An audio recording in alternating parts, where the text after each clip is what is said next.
होगी, कई बड़े फैसलों पर मोहर संभव। शारदीय नवरात्रि का तीसरा दिन आज हो रही है मां चंद्रघंटा की पूजा। सुबह से ही मंदिरों में उमड़ी है श्रद्धालुओं की भीड़।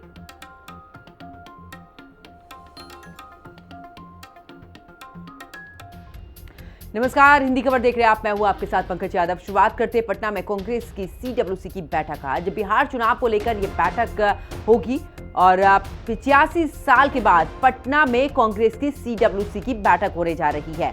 राहुल गांधी, मल्लिकार्जुन खड़गे सीडब्ल्यूसी की बैठक में शामिल होंगे। सोनिया गांधी, प्रियंका गांधी भी उपस्थित रहेंगी। बिहार विधानसभा चुनाव और वोट चोरी पर भी इस बैठक में जोर दिया जाएगा।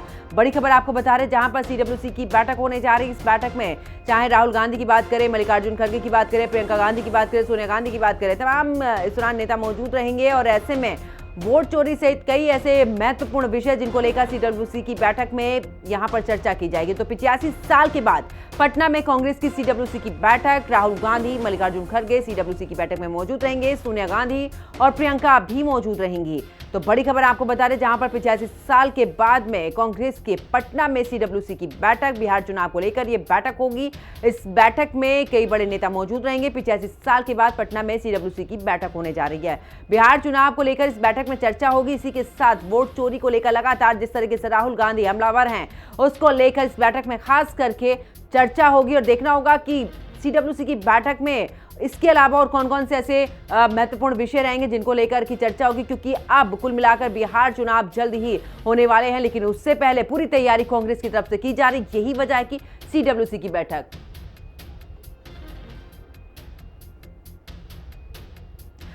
तो सीडब्ल्यूसी की बैठक में बड़ा जमावड़ा। दरअसल इसमें है क्या, सीडब्ल्यूसी के 39 सदस्य, कांग्रेस के मुख्यमंत्री और देश भर के 225 नेता इसमें मौजूद रहेंगे। ऐसे में सीडब्ल्यूसी के अगर बात करें तो यहां पर 39 सदस्य, कांग्रेस के जो मुख्यमंत्री हैं मौजूदा, वो इसमें मौजूद रहेंगे। देश भर के 225 नेता भी इसमें मौजूद रहेंगे। तो कुल मिलाकर अगर बात करें, सीडब्ल्यूसी की बड़ी बैठक पटना में होने जा रही है। 85 साल के बाद ऐसा पहली बार हो रहा है जब पटना में सीडब्ल्यूसी की बैठक होने जा रही है। और ऐसे में हमने देखा भी था, राहुल गांधी ने जिस तरीके से यात्रा निकाली थी, वोट चोरी का मुद्दा सबसे ज्यादा प्रमुखता से उठाया था। आज इस बैठक में भी उस मुद्दे पर तो चर्चा होगी, लेकिन अब देखना होगा कि बिहार चुनाव जीतने के लिए कांग्रेस की तरफ से क्या कुछ रणनीति बनाई जाती है, क्योंकि जहां जहां पर कांग्रेस के मुख्यमंत्री इस समय पर मौजूद हैं, वो भी इस बैठक में मौजूद होंगे। साथ ही बता दें कि 225 देश भर के नेता भी इस बैठक में मौजूद रहेंगे। सीडब्ल्यूसी के 39 सदस्य भी इसमें मौजूद रहेंगे। और कुल मिलाकर अगर बात करें तो ऐसे में यह बैठक बेहद ही महत्वपूर्ण मानी जा रही है। तो हमारे सहयोगी संजीव राय हमारे साथ में लाइव जुड़ चुके हैं पटना से। संजीव, अगर बात करें सीडब्ल्यूसी की बैठक होने जा रही है, 85 साल के बाद का ये समय जब पटना में पहली बार सीडब्ल्यूसी की बैठक। देखिए, निश्चित तौर पर 2025 के चुनाव में राहुल गांधी ने जिस तरह से अपनी यात्रा की थी, उसके बाद लगातार ही कांग्रेस में ये जान आने लगी और कांग्रेस से ये डिमांड उठने लगी कि कांग्रेस अपने जनाधार पर खुद से खड़ा हो और अपना जनाधार वापस लाए। और यही कारण था कि जिस तरह से लगातार राहुल गांधी दौरा किए, बिहार में लंबे समय तक रहे। और आज जो सीडब्ल्यूसी की बैठक हो रही है कांग्रेस वर्किंग कमेटी की, बहुत दिनों के बाद, कई सालों के बाद, तो निश्चित तौर पर बिहार चुनाव को फोकस किया गया है। राहुल गांधी के साथ साथ तमाम बड़े नेता इसमें मौजूद रहेंगे। और मैं आपको बता दूं कि बहुत जल्द जो सीट शेयरिंग की बात है, तो उसको लेकर भी जो है एक बड़ा मंथन हो रहा है। क्योंकि देखिए, महागठबंधन के अंदर जिस तरह से आरजेडी, कांग्रेस, वाम दल और मुकेश सहनी और फिर पशुपति पारस, ये तमाम पार्टियां कहीं ना कहीं महागठबंधन के अंदर रहेंगी। और कांग्रेस चाहती है कि वो मजबूती से इस बार विधानसभा के चुनाव में उतरे। जो सूत्रों के हवाले से खबर है कि जो सीट शेयरिंग का मामला नहीं बन पा रहा है, उसमें कांग्रेस कम से कम 70 से 80 सीट मांग रही है, लेकिन आरजेडी इस पर अभी सहमत नहीं है। और ये कांग्रेस वर्किंग कमेटी की जो बैठक है, इसमें जब तमाम नेता मौजूद रहेंगे तो निश्चित तौर पर जो बिहार का पुराना जनाधार था कांग्रेस का, उसको कहीं न कहीं लौटाने का काम, उसके बाद जिस तरह से लगातार एसआईआर के मुद्दे पर कांग्रेस लगातार फ्रंट फुट पर है, उसके अलावे जिस तरह से आरोप लगा रही है वोट चोरी का, और ये तमाम आरोप, और इसको लेकर जो सीडब्ल्यूसी की मीटिंग है, इसमें बिहार चुनाव को फोकस किया गया है।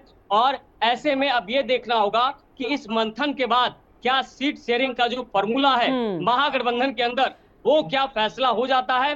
क्या राहुल गांधी और जिस तरह से तेजस्वी यादव की बात करें तो अंतिम तौर पर तेजस्वी यादव के जो पिता हैं यानी कि लालू प्रसाद यादव वो अंतिम फैसला लेंगे। लेकिन ये तय है कि इस बार कांग्रेस भी बैकफुट पर नहीं रहना चाहती है, कांग्रेस कोई समझौता नहीं करना चाहती है। और बिल्कुल संजीव, और देखिए हमने का... ये इससे पहले भी देखा था जब राहुल गांधी ने यात्रा की थी उस समय पर, चाहे मुख्यमंत्री के चेहरे के ऐलान की बात करें, तेजस्वी यादव की बात करें, लेकिन दूसरी तरफ कांग्रेस की तरफ से भी ये था कि हमें वो सीटें पिछली बार मिली थी जहां से जीतना मुश्किल था, लेकिन हमने कोशिश पूरी की थी, लेकिन इस बार बैकफुट पर नहीं रहना है, इस बार फ्रंट फुट पर रहना है। और अगर संजीव सीधे तौर पर अगर मैं उत्तर प्रदेश की बात करूं, क्योंकि हमने देखा था जब सीट शेयरिंग का बात वहां पर उठी थी तो ऐसे में कांग्रेस वहां पर भी बैक में नहीं जाना चाहती थी। अब क्योंकि कुल मिलाकर यहां पर यात्रा में भी साथ नजर आए हैं, क्या लगता है यहां पर कितना बड़ा समीकरण में उलटफेर हो सकता है अगर कांग्रेस फ्रंट पर आती है तो?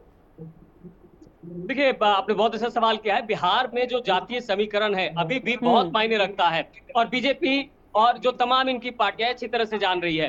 देखिए, नीतीश कुमार के काम करने का जो तरीका रहा, 17 सालों तक नीतीश कुमार ने वाकई बिहार को आगे ले जाने में एक बड़ी मशक्कत की है और जेडीयू और बीजेपी की जो अलायंस सरकार है वो लगातार बिहार के विकास और अभी तक आप देख रहे होंगे कैबिनेट में लगातार किस तरह से एक तरह से उपहार दिया जा रहा है। तो ये सारी चीजें कांग्रेस और जो महागठबंधन के लोग हैं वो समझ रहे हैं। और अब आपने जो बात कही सीट शेयरिंग की, किस सीट पर किसको लड़ाया जाए, निश्चित तौर पर जो विधानसभा चुनाव होता है उसमें वोट मार्जिन और वोट का जो मार्जिन होता है बहुत कम होता है। तो ऐसे में तो सभी पार्टियां बैठकर ये कोशिश करेंगी जो सिटिंग सीट्स है उस पर कहीं ना कहीं छेड़छाड़ न किया जाए, और अगर छेड़छाड़ किया जाए तो उस पर काफी मंथन हो रहा है कि किसको दिया जाए। और सबसे बड़ी बात है कि इस बार कहीं ना कहीं महागठबंधन का जो मकसद है, सबसे ज्यादा जो सीटें फोकस्ड की गई है वो है ईबीसी, ओबीसी और दलित वोट बैंक। ये अच्छी तरह से जान रहा है महागठबंधन कि बीजेपी भी उन्हीं सीटों को और उन्हीं वर्ग को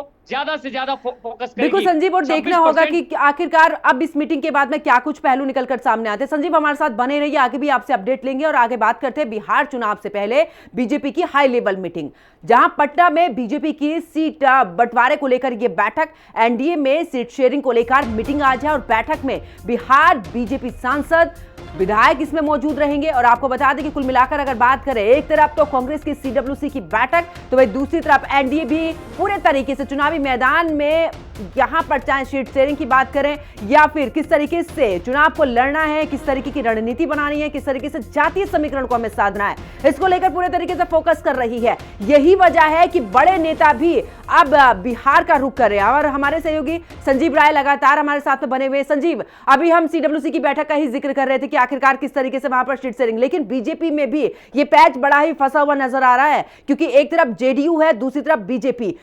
ऐसे में सीट शेयरिंग में अगर फेरबदल होता है तो क्या किसी भी दल के वोट दौरान सीटें कट सकती हैं, जिसका कि सीधा असर इस एनडीए गठबंधन पर भी नजर आ सकता है? देखिए, एनडीए की जो बैठक की आपने बात कही, लगातार जो है एनडीए के बड़े नेता बिहार आ रहे हैं और इसके साथ साथ मैं बता दूं आज जो बैठक है उसमें सांसद है और तमाम जो वर्किंग कमेटी के लोग हैं वो रहेंगे, उसके अलावा जो विधायक है। तो ये एक बड़ा मंथन अंतिम कह सकते हैं मुहर लगाने के लिए कि किन उम्मीदवारों को टिकट दिया जाए, सिटिंग सीट पर कैसे समन्वय बनाया जाए।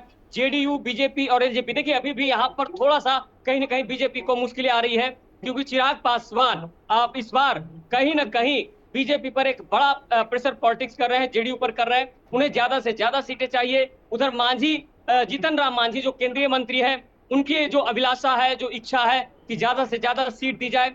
और एक दूसरी तरफ उपेंद्र कुशवाहा भी इस बार चुनाव लड़ेंगे। तो ये सारा समन्वय की बात है। और इसके अलावा देखिए, बीजेपी के अंदर जो कोर कमेटी की जब बैठक होती है तो लंबे समय से कोर कमेटी की बैठक चल रही है और इंटरनल जो असेसमेंट होता है जिला स्तर पर, प्रखंड स्तर पर, बूथ स्तर पर, तो बीजेपी का एक बहुत बड़ा तबका, एक बहुत बड़ा कह सकते हैं जो संगठन है वो कार्य करता है। कार्यकारिणी की बैठक के बाद फैसला लिया जाता है।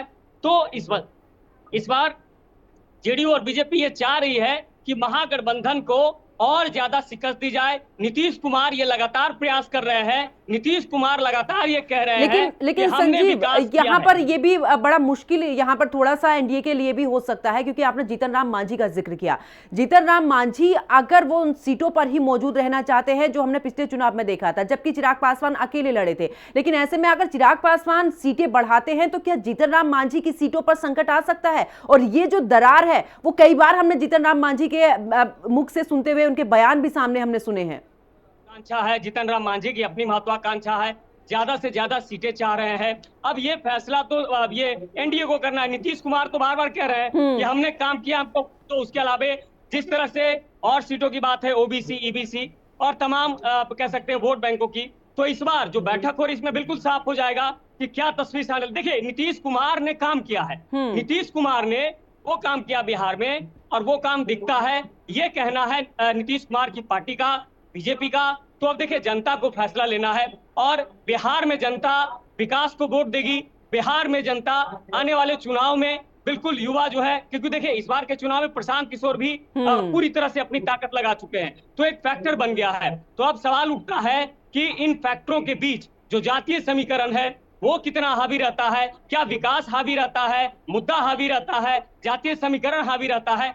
बिहार की राजनीति में, बिहार की सियासत में ये बहुत मायने रखते हैं। और अब आने वाला जो समय है और बहुत कम दिन बचे हैं, नोटिफिकेशन जारी होगा, उसके बाद जो है जो कह सकते हैं कि डेट जब फाइनल हो जाएगा तो चुनाव होंगे। बिल्कुल, और संजीव बड़ा ही महत्वपूर्ण हो जाता है जब सीट शेयरिंग का बात होती है, तो ऐसे में आखिरकार किसके हिस्से में कितनी सीटें आती हैं और यहाँ पर थोड़ी मुश्किलें जरूर होती है। बहुत बहुत शुक्रिया संजीव हमारे साथ जुड़ने के लिए।